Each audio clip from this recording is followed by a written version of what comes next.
Breath of Fire, released for the Super Nintendo Entertainment System, SNES, in 1993 in Japan and then 1994 outside Japan, is a foundational JRPG developed by Capcom, a company more widely known for its action and fighting games like Street Fighter and Mega Man. Directed by Makoto Ikehara and produced by Tokuro Fujiwara, Breath of Fire marked Capcom's ambitious foray into the turn-based RPG genre, offering a rich fantasy narrative, intricate sprite work, and innovative mechanics that set it apart in the SNES's legendary library. As one of the few RPGs from Capcom on the system, Breath of Fire holds historical significance not only as the start of a beloved franchise, but also proof of the SNES's versatility in hosting diverse RPG experiences beyond Squaresoft and Enix's dominant titles like Final Fantasy and Dragon Quest. With its expansive world, dragon transformation mechanics, and a memorable soundtrack composed by Capcom's sound team including industry veterans like Mari Yamaguchi and Yasuaki Fujita, Breath of Fire remains a cult classic and an important milestone in 16-bit RPG history, paving the way for future genre experiments on the system. Let's start off with some origination lore. The title, Breath of Fire, draws subtle inspiration from the Chinese idiom, Hozhong Kuli, which translates to pulling chestnuts from the fire, a phrase derived from the fable about a monkey tricking a cat into retrieving roasting chestnuts from hot embers, only to take them for itself while the cat burns its paws. The idiom symbolizes being used as a tool to take risks for another's benefit, a theme that loosely aligns with Breath of Fire's narrative, where a protagonist, Ryu, is repeatedly manipulated by factions seeking to exploit his dragon powers. While not a direct adaptation, the connection was first noted by series creator Makoto Ikehara, who cited classical Asian folklore as an influence on the game's themes of sacrificed and hidden agendas. However, localization teams at the time at Capcom USA reinterpreted the title more literally, emphasizing the fire aspect to align with Ryu's dragon transformations, rather than the idiom's original meaning. This shift reflects broader cultural adjustments made during translation, as the Western release downplayed some of the game's Eastern philosophical undertones in favor of a more straightforward fantasy adventure. Despite this, remnants of the idiom's essence linger in the story, particularly in moments where Ryu's allies like Nina and Bo initially seek his aid for their own ends, leaving him to bear the consequences. The idiom's inclusion in early development documents suggested as part of Capcom's effort to infuse the game with mythological depth, even if its connection became obscured in the final product. Though Capcom dabbled in RPG elements before, like Sweet Home on the NES, Breath of Fire was the first full-fledged traditional JRPG made to compete with Final Fantasy and Dragon Quest. Makoto Ikehara, the game's director, later became a key producer for Monster Hunter. Early concepts of Breath of Fire were drafted for the NES, but Capcom shifted development towards the SNES to take advantage of its superior hardware. Tatsuya Yoshikawa, who designed the characters, later became Capcom's lead artist for Breath of Fire 3 and 4, as well as Street Fighter Alpha. One of the earliest fishing mini-games in RPGs is available and present in Breath of Fire, accessible by talking to certain NPCs near water. It was even expanded in later sequels. If a character was holding an item that was swapped out mid-battle, sometimes the item would duplicate. Religious references like crosses in churches were removed, and some of the designs, such as Dark Bishop, were altered. Nina's Japanese sprite showed more skin, but her outfit was modified for the international release. Many characters had different names in Japan's version, like Zog was called Zeon, Le was called Deus.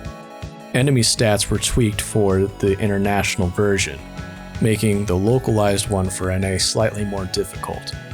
The English script had several errors, including misplaced dialogue and awkward phrasing like, "Your guys are attacking?" By selling a specific item like a gold bar in certain towns, Players could exploit price differences for infinite cash.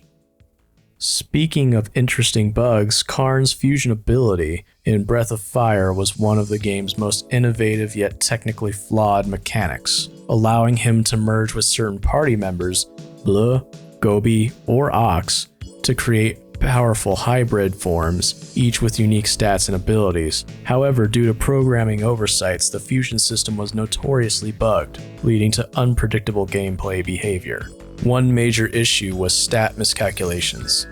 When Karn fused with another character, sometimes the game failed to properly combine their attributes, resulting in hybrids with lower stats than intended, or even weaker than Karn alone.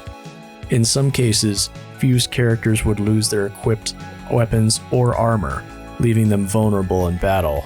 Another glitch caused ability malfunctions, where hybrid forms would retain moves from their base forms that were supposed to be replaced, or worse, crash the game entirely if certain commands were used in rapid succession. Players also reported instances where fused characters would lock into their hybrid state, preventing them from reverting even after battle, forcing a reset. These bugs made fusion a high-risk gamble. While it could theoretically create overpowered combinations, like Karn plus Bleu for high magic damage, the instability meant players often avoided it entirely in critical fights. Some speedrunners even exploit these glitches intentionally, using fusion to trigger memory corruption that skips entire sections of the game. Ultimately, while Karn's fusion was a creative concept, its unreliable execution became a cautionary tale in JRPG design, later refined in Breath of Fire 2 with more stable transformations. The debug room in Breath of Fire was accessed through a Game Genie code C0D4 0D1D, which, when activated, teleported players to a hidden developer testing area filled with unused items, enemies, and glitched assets.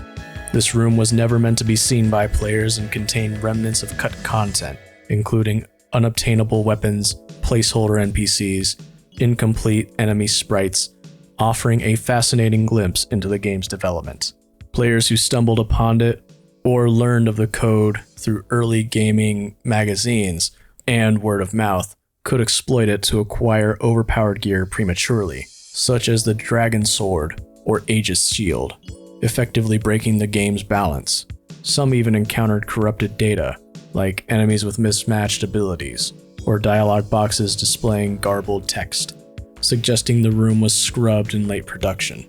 Beyond item collection, the debug room allowed players to manipulate character stats by force equipping gear, or triggering unfinished events such as skipping entire story segments.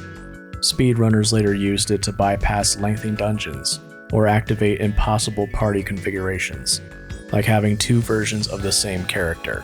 However, the room was notoriously unstable. Exiting improperly could soft lock the game or erase files, making it a risky exploit.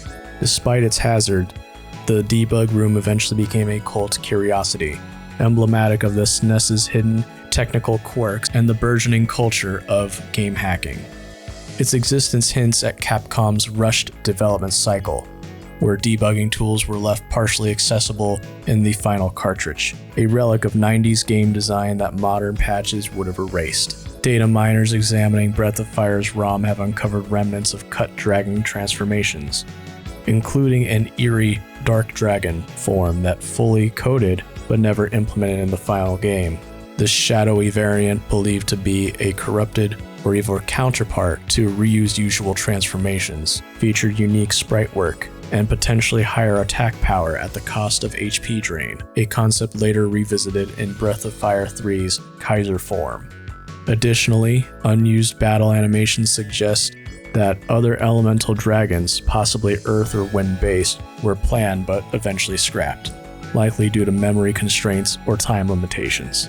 These discoveries imply that reused dragon shifting mechanic was originally intended to be more versatile, expanding on the fire/ice/lightning trio seen in the released version. Similarly, the game's soundtrack contains unused musical tracks found buried in the ROM's data. Along with these is a slow, melancholic piano piece speculated to have been composed for a tragic story moment, possibly Sarah's death scene, as well as the more intense battle theme that may have been intended for an excised boss fight. The end credits OST also includes a hidden test track, seemingly a placeholder or soundcheck loop used during development. Unlike the game's final triumphant synth-driven score, these unused compositions are more experimental. Some even feature choir-like vocal samples, a rarity in the 16-bit days of RPGs. While the exact reasons for their removal remain unknown, their existence highlights Capcom's ambitious audio direction, which was later fully realized in Breath of Fire 2's richer soundtrack. Both the Lost Dragon forms and unused music serve as a tantalizing what-if for fans, showcasing how the game could have been even more expansive had technical or scheduling barriers not intervened. Thank you, dear viewer, for listening. Please subscribe, share, and comment telling me what you would like to see in the next video. Goodbye.